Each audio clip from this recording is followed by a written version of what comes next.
All right, let's go.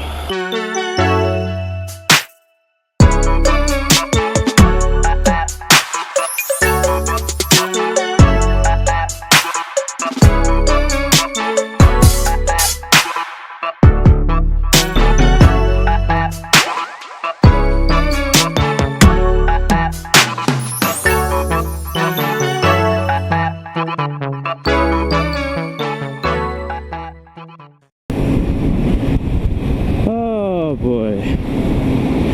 Well, good afternoon everyone.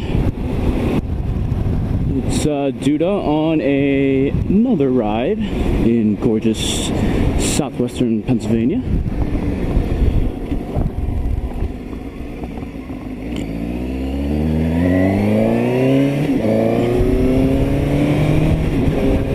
I apologize if I'm breathing heavy today. It is like 90 degrees out here with, I would say, at least like a 50% humidity.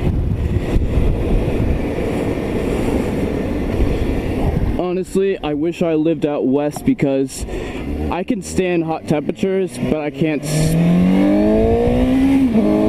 stand the humidity. It makes it just horrible. Alrighty. Well, I need to take care of a few errands, so I'm decided to finally test out a mic inside my helmet, and you know what? I'm not gonna deal with this truck ahead.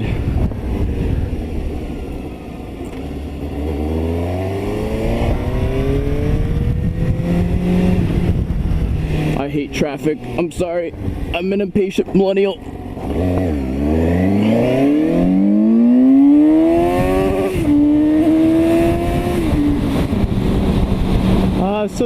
So this is my first time trying out a motovlog.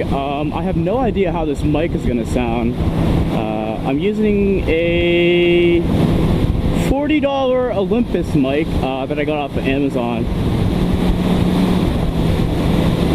But I've never done a motovlog before, so I decided I wanted to try one out, see how it goes. I'm probably gonna stutter a lot, but screw it. So since I'm all new to this motovlogging thing, I might as well introduce myself. My name is Duda. I am a college student in my early 20s. I go to a school on the other side of the state of Pennsylvania, studying engineering there. I'm going to my senior year, which is gonna kick my ass. But engineering is not designed to be easy for a very good reason. So wish me the best of luck with all that stuff. So yeah, I have been riding for about, I'd say, 3 years. I started my senior year of high school. After I graduated, I decided to get my motorcycle permit, and I then did the MSF safety course, and I passed it. And in the state of PA, it's wonderful because if you pass it, you get your license, which, in retrospect, if you're an immature rider or don't have good skills, it really should be less lenient. However, that being said, I got my motorcycle license and I started riding. I kind of got into riding because, well, not kinda, I would say mostly due to my mother. My mother has been into motorcycles for quite a bit of time. Pretty much since she was my age. My mother had a habit of dating some badass guys, and a couple of them were motorcycle riders, so she got a taste of what it's like to be on a bike, well, on the back of a bike, really early on. Anyway, fast forward to about 2006. My mother had just started to go back. She just started to go back to work, And that was after raising my sister and myself for about 18 years. So she decided to go back to work, and she decided she wanted to get into motorcycling and get her own bike. So she purchased a new 2006 Suzuki S40 Boulevard. It's also called the Suzuki Savage, I think. Same bike. Anyway, she rode that little bike for probably about 4 or 5 years on and off, and it was relatively underwhelming for her, so she decided to move up to a bigger bike. So a friend of hers was selling a Yamaha V-Star 650, and she loved the bike, and it was being sold for like $4,000 with 600 miles on it. It was a great deal. Friend was just giving up on motorcycle riding. Anyway,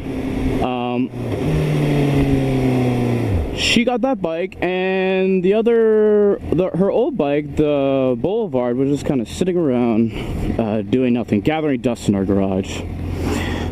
She said she was always going to sell it, but she never did. So, fast forward to 2014, I decided to ask her, hey, could I get into motorcycling? I think I'd like it. You do it, and I could learn from you. We can go on rides together. We can kind of bond a little bit. And initially she was like, hell no. She thought that it was the worst decision to make as a parent. I'll be right back with you. I gotta fill up. Anyway, so I was talking to my mom, about trying to get into motorcycling, and initially she was like, hell fucking no. Ooh, nice CBR. That was a dope CBR. So I was like, shit, she's not gonna let me ride. So I kept pressing her, and I finally just decided, hey,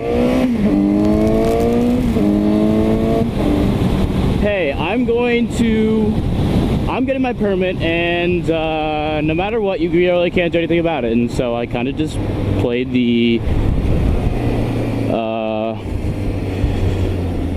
typical millennial response, like, hey, I'm in control, I'm an adult, even though I'm not. So I got my permit in March, and I started riding on and off with her, and then finally I decided to go sign up for the motorcycle safety course and get my license. So after I passed the motorcycle safety course, I have my license, and I'm legal to ride.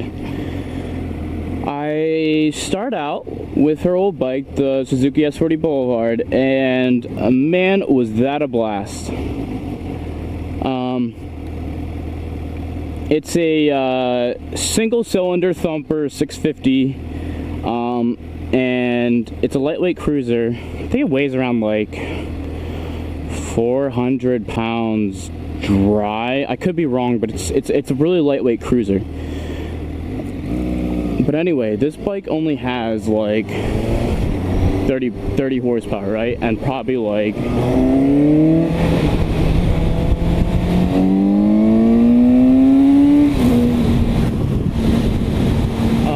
probably only has about like 20 pound-feet of torque, and I could be completely off with that number, but it has nothing. However, what was great about that bike for starting out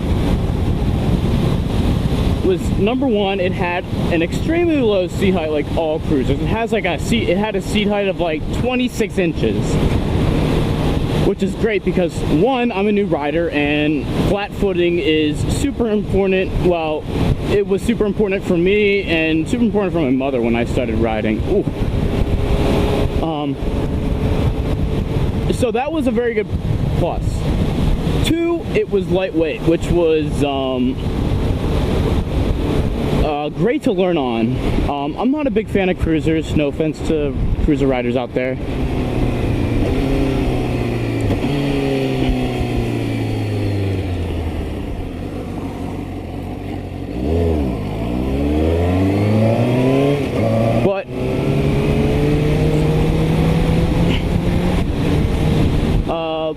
But what was also good about it was that because it had not that much power. Whoa, this is strange. Okay. Because it didn't have that much power, I'm sorry, I'm getting sidetracked. It was a good bike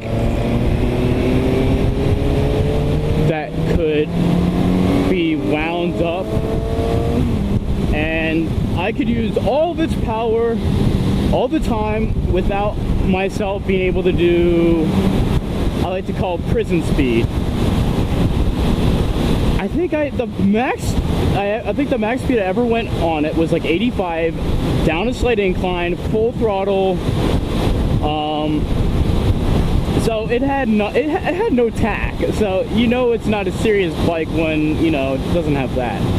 But what was great about that, and one of the reasons why I'm a proponent of starting out on smaller bikes and you can move up, is because when you're starting out, you want to be able to understand fully how a machine can operate under various types of terrain, but with a varying type of engine output. You want to be able to know what it's like to be in traffic. You want to know what it's like to be on country roads. You want to know what it's like to be in the twisties. You want to know what it's like to be flat out.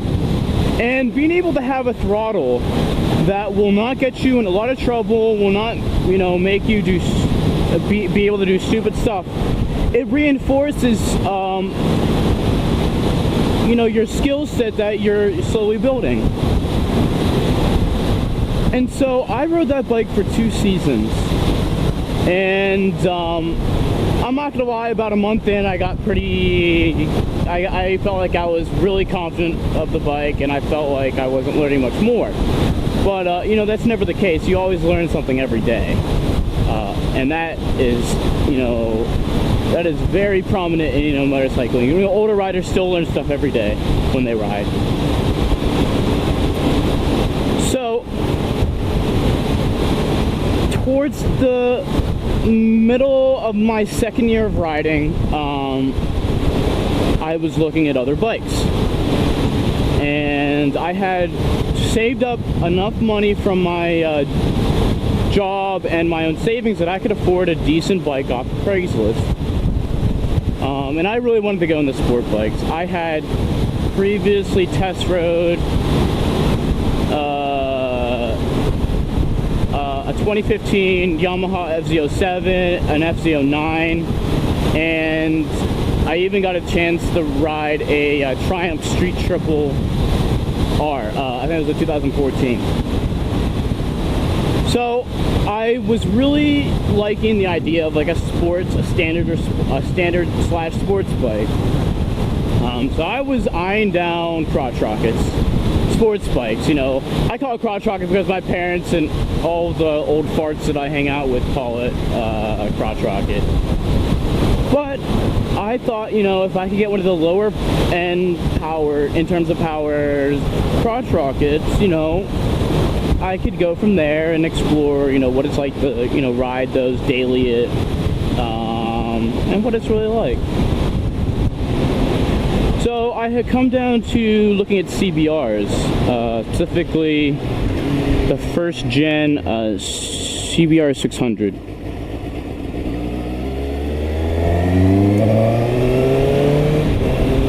And I found an 04 at the time. I think it was being listed for $3,700 with about, I want to say like 14,000 miles on it, but it was in pristine condition. Like everything was still there, like it was bone stock. And I spoke with the guy, and it looked like a great deal.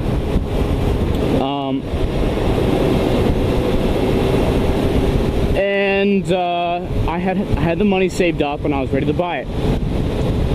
So I had been in contact with this guy. He seemed legitimate. He was giving it up just because he had had numerous friends that had gotten in accidents that were, you know, on similar bikes, and he was scared that he was going to have an accident, so that's why he was giving it up.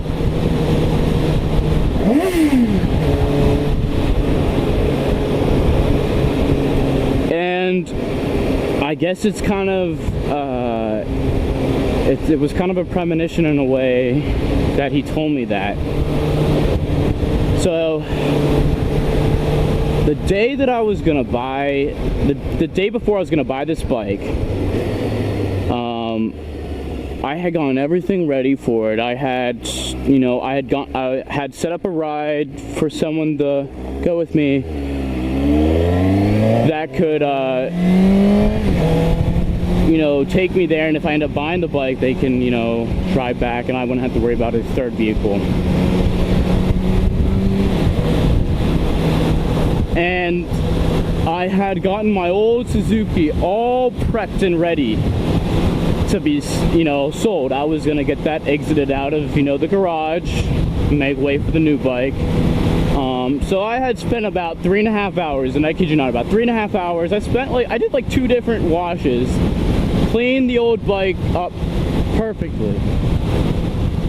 It was in pristine condition, and I mean, there was, the only scratches were on the tank, where, you know, you'd put a tank pad. And it looked perfect. And I decided to go on kind of one last ride with it, because I had a feeling that I was going to buy the other bike the next day. So I go on one last ride with the Boulevard. And it turned out to be the last ride of that bike. My last ride for 2 years, actually. So I had gone like a 45-minute ride.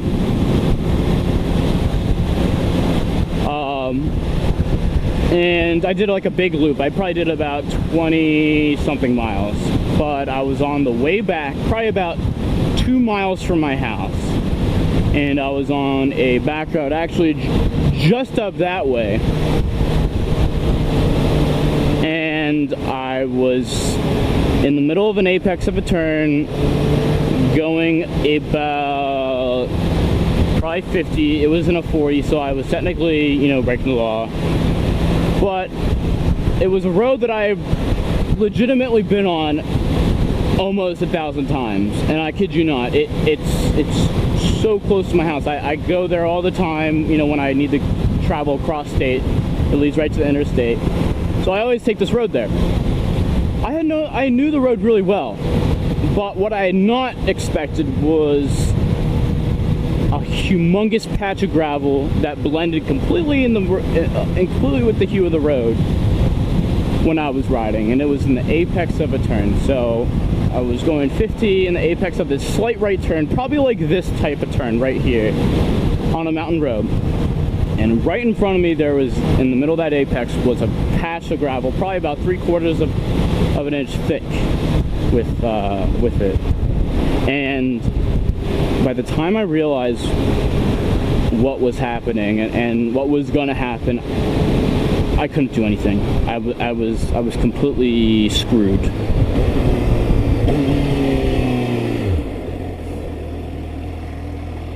I tried to prepare myself for the crash. I let off the throttle, but I think the major mistake I made, well, I don't know if this was necessarily a mistake. I let off the throttle, but I believe I pulled in the clutch, which was probably the really stupid thing to do. And my rear wheel went over that patch, and I went like, and I was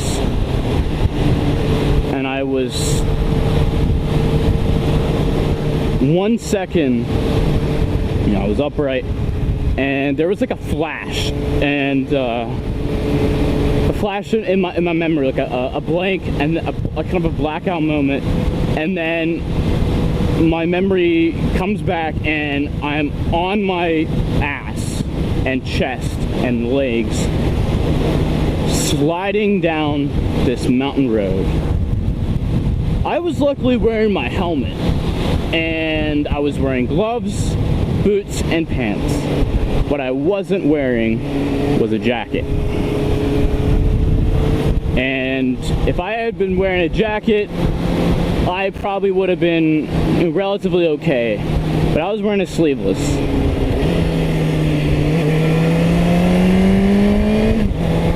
And I ended up sliding about between 150 and 180 feet on my hands and on my knees, and I was very fortunate because it was a low side, and also there was no other traffic coming my way. But if I was wearing a jacket, I wouldn't have had to be scrubbed for 6 hours in the ER, which was the most painful part of it all.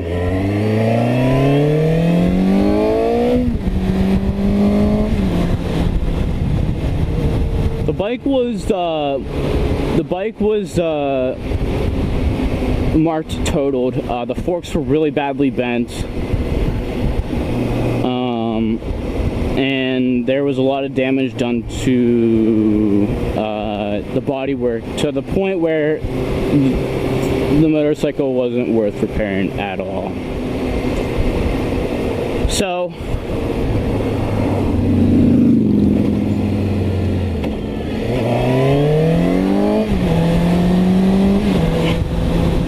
that was that. And it was just a really shitty set of events, because I was probably going on one of the last rides with this bike. And I had spent a lot of time getting it prepped to be, put on the market. The next day I was going to be I was going to be going to a seller and probably buying this motorcycle. And I crash on the day before all that happens. And on top of that, whenever I came in to the ER, my mom was working there. My mom's an ER nurse, and I came in there on a stretcher, and one of the first things I saw was my mother just so upset. She was upset at me, but just upset because of what had happened and my safety. But it felt really shitty. I felt terrible. Not just physically, but like internally, I felt really, kind of crappy. Because I knew that after that, my parents were not going to let me get back on a bike anytime soon. And they told me, my mom was telling me, when I just got in, she's like, you're done riding. And I was so upset because of that. Mostly because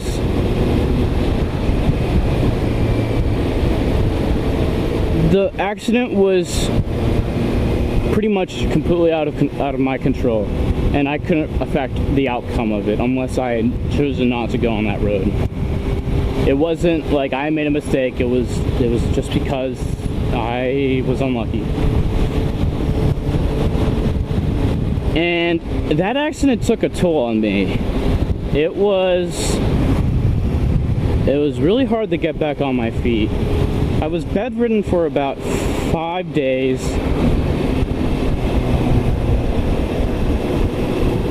The worst of my injuries were luckily just my extremities. I pretty much did most of the sliding on my arms, chest, and my knee. My knee was pretty much down, my right knee was pretty much down the entire time on the asphalt. And I was wearing jeans, but it shredded right through them. My gloves were completely destroyed. And I tell you what, if I wasn't wearing gloves, I probably would be missing 1 or 2 fingers today. I kid you not.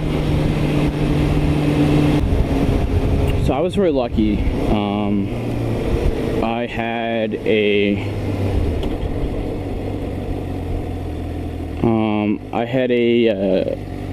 had the first thing that happened when I was in the hospital was I was pretty much given about 3 different types of tests to make sure there was no internal damage to my head and to make sure there was no internal bleeding. But overall, I was okay. So that's the story of how I got into motorcycling. It was great when I first started out. I fiddled around with my GoPro when I first got in, first hopped on, the S40, and I had a great time with that bike.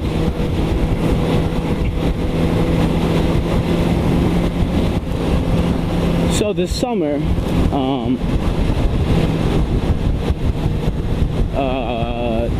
I got this bike. I got the Suzuki S40 750 about a little over a month ago, so it's very new. My grandmother actually just recently passed away, and she had left some money after she passed for my family and for myself, and so some of that money was used to buy this bike. So that's how it came around. But yeah, I really love this bike. I was initially going to just get a used 2015 GSX 750, but the new model came out and it had updated power, or updated engine. I forget what they did, but they basically tweaked the engine so it keeps the same emissions, specifically for Europe, but actually boosted output by like 9 HP, I believe. But they also added traction control, they updated the swing arm, new tires, new forks, and new styling. And I was able to get this bike about $1,000 under sticker price, which was awesome. Completely new, no miles on it. So I was sold and got the bike. So this bike has 115 horsepower, about 60 pound-feet of torque, 81 newton meters if you're from Europe. I don't know what the kilowatts are, sorry.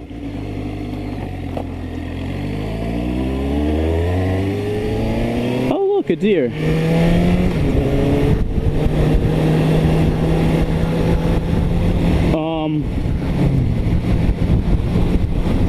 But it's amazing. I love this bike.